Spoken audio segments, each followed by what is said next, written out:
अस्तीफा दिला दे। माँ ने दूध नहीं पिलाया है तो उनका भी अस्तीफा दिला दे। आमने सामने मैं तैयार हूँ, जिस दिन चाहेंगे।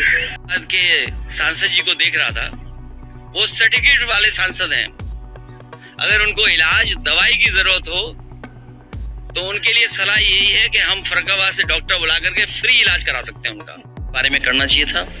फर्रुखाबाद में चुनाव समाजवादी पार्टी जीत गई थी, वहां हरा दिया गया। अलीगढ़ में भी समाजवादी पार्टी जीत गई थी, वहां चुनाव हरा दिया गया। फूलपुर में जहां चुनाव पार्टी जीत गई थी, वहां पर चुनाव हरा दिया गया।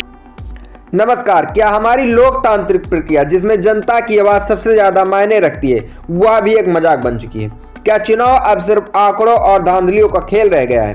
आज हम बात करेंगे उत्तर प्रदेश के फर्रुखाबाद के एक विवादित सांसद और वहां की मतदाता सूची में हुई गड़बड़ियों की। हाल ही में फर्रुखाबाद से बीजेपी सांसद मुकेश राजपूत और समाजवादी पार्टी के नेता अखिलेश यादव के बीच आरोप प्रत्यारोप का सिलसिला चालू हुआ है।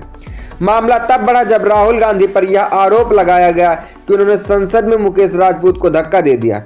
इस पर अखिलेश यादव ने सांसद मुकेश राजपूत पर तंज कसते हुए सर्टिफिकेट वाला सांसद कह दिया। यानी इशारा था कि वह जनता की पसंद से नहीं बल्कि गड़बड़ी के सहारे चुनाव जीते हैं। अब यहाँ पर सवाल उठता है, क्या वाकई फर्रुखाबाद में चुनाव निष्पक्ष थे? न्यूज लॉन्ड्री की एक रिपोर्ट के मुताबिक फर्रुखाबाद में करीब 32,000 मतदाताओं के नाम मतदाता सूची से हटा दिए गए और यह तब जब जीत का अंतर केवल 2678 वोटों का था।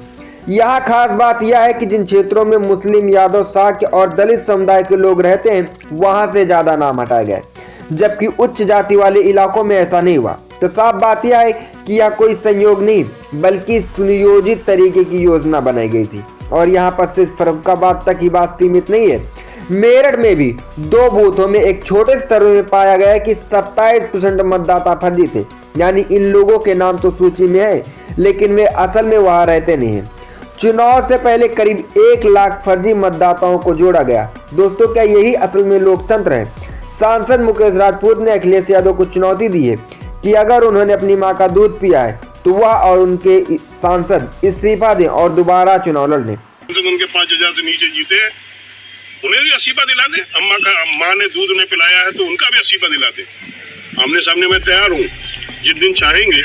5,000 से नीचे जो जीते हों उनसे अस्तीफा दें, मैं भी अस्तीफा देने के लिए तैयार बैठा हूँ। फिर चुनाव में आ जाए। हमने मुकेश राजपूत ने खुद भी दोबारा चुनाव लड़ने की बात कही, लेकिन सवाल यह है कि अगर आपके चुनाव में इतनी पारदर्शिता थी तो इतनी बड़ी संख्या में वोटर लिस्ट में आखिर बदलाव क्यों किए गए?